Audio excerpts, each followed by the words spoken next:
40তম নদিয়া জেলা বইমেলার উদ্বোধন করলেন রাজ্যের মন্ত্রী উজ্জ্বল বিশ্বাস। কৃষ্ণনগর পাবলিক লাইব্রেরি মাঠে হওয়া এই মেলায় 80টি প্রকাশনা সংস্থা এবার স্টল নিয়ে তাদের হাজির হয়েছে। এর মধ্যে 64টি স্টল কলকাতা থেকে এসেছে বলে জানা গেছে। এদিন বইমেলার সূচনা হয় শহরে পদযাত্রার মধ্য দিয়ে। এবার মেলা চলবে 24শে ডিসেম্বর পর্যন্ত। প্রতিদিন দুপুর থেকে রাত্রি 8টা পর্যন্ত খোলা থাকবে বলে জানা গেছে। এই বইমেলায় উপস্থিত ছিলেন এদিন জেলাশাসক অরুণ প্রসাদ, সভাধিপতি তারান্নুম সুলতানা মীর, বিধায়ক বিমলেন্দু সিং রায়, পুরপ্রধান রীতা দাস সহ একাধিক ব্যক্তিবর্গ। আর এ নিয়ে আজ কালাগামের বিশেষ প্রতিবেদন। কৃষ্ণনগরে শুরু হলো নদিয়া বইমেলা।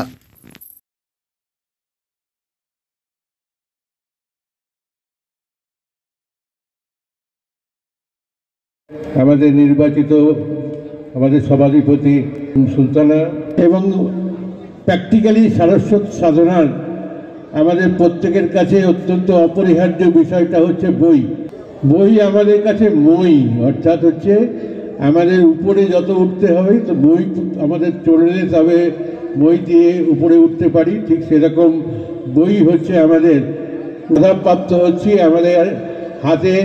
বিজ্ঞানের আমাদের এই দপ্তরে যেখানে আমার মন্ত্রিত্ব দায়িত্ব দিয়েছি সেখানে আমরা সবাই জানি এই বিজ্ঞান আমাদের কাছে বড্ড বেশি বাধার সৃষ্টি করছে, যেটা হচ্ছে আমাদের মোবাইল।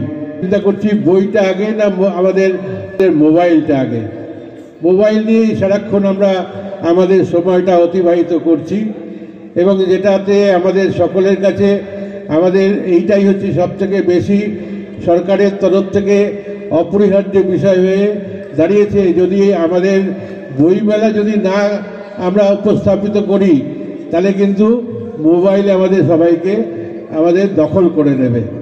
সুতরাং মোবাইলের দখল করার হাত থেকে বাঁচাবার জন্যে আমাদের অতি অবশ্যম্ভাবী আমাদের এই বই মেলার প্রয়োজনটা আমরা উপলব্ধি করতে পারছি। সবাইকে অনুরোধ করব আমাদের এই বই মেলাতে আমরা যথেষ্ট মানুষের কাছে বইয়ের বিষয়টাকে আমরা আবার পুরনোভাবে তাদের কাছে ফিরিয়ে নিয়ে আসার জন্য যে চেষ্টা করার প্রয়োজন আছে সেটা যেন আমরা অবশ্যই করতে পারি। তার জন্য এই বই মেলাতে আমাদের সবাইকে আসতে হবে। বই আমাদের আছে এবং বইটা আমাদের অভ্যেসের দাস। তাদেরকে স্টল দিতে পারিনি, হয়তো ভবিষ্যতে আমরা যদি কোনো বড় জায়গা খুঁজে পাই সামনের বছর চেষ্টা করব সবাইকে জায়গা দেওয়া। তো আপনাদের সবার আন্তরিক অংশগ্রহণে বইমেলা সার্থক হয়ে উঠবে। এবার বইমেলার থিম হচ্ছে ভাষা দিয়ে সম্প্রীতি গড়ব এবং আপনারা সবাই আগামী 7 দিন ধরে 24 তারিখ পর্যন্ত সবাই নিজেরা অংশগ্রহণ করবেন। আপনাদের বন্ধু বান্ধব পরিজন সবাইকে আমন্ত্রণ জানাবেন এই বইমেলায় অংশগ্রহণ করার জন্য। বন্ধু ভেবে মোবাইলও থাক তাতে কোনো অসুবিধা নেই, কারণ সেটাও যুগের সঙ্গে তাল মিলিয়ে চলতে গেলে আমাদের সকলের, আমাদের ছেলে মেয়েদের তাদের জন্য দরকার। কিন্তু বইকে ভুলে গেলে চলবে না।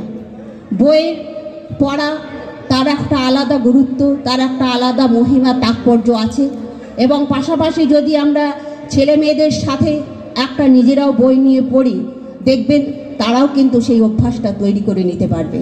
তো আসুন সকলেই আমরা এই 40তম নদিয়া বইমেলায় আমরা সবাই এখান থেকে প্রতিজ্ঞাবদ্ধ হয়ে যাব এবং সকলকে আমরা উৎসাহিত করব বই কেনার জন্যে, বই পড়ার জন্যে। তাহলেই আমাদের 40তম বর্ষ নদিয়া বইমেলার সার্থক রূপ পেতে পারবে। বই আমাদের কিভাবে মোবাইল ফোন যেটা আছে সেটা বইয়ের সাথে একটা কনফ্লিক্ট তৈরি করছে, তাতে আমাদের আজকে যে ছোট বাচ্চারা আছে তারা বই থেকে বেরিয়ে গিয়ে মোবাইলের মাধ্যমে গেমস या অন্যান্য যে খেলা আছে সেটা নিয়ে ব্যস্ত থাকছে। তো পশ্চিমবঙ্গ সরকারের এই উদ্যোগ যেটা নদিয়ার 40th এডিশন যেটা নদিয়া বই মেলা আয়োজিত হয়েছে, আমরা যারা এখানে স্টল দিয়েছে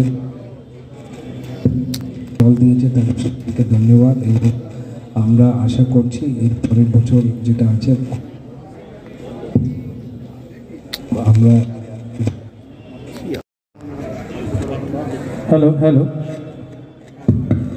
পরের বছর আমরা এর চেয়েও বেশি স্টলগুলো এখানে অ্যাকোমোডেট করতে পারবো বলে আশা করছি।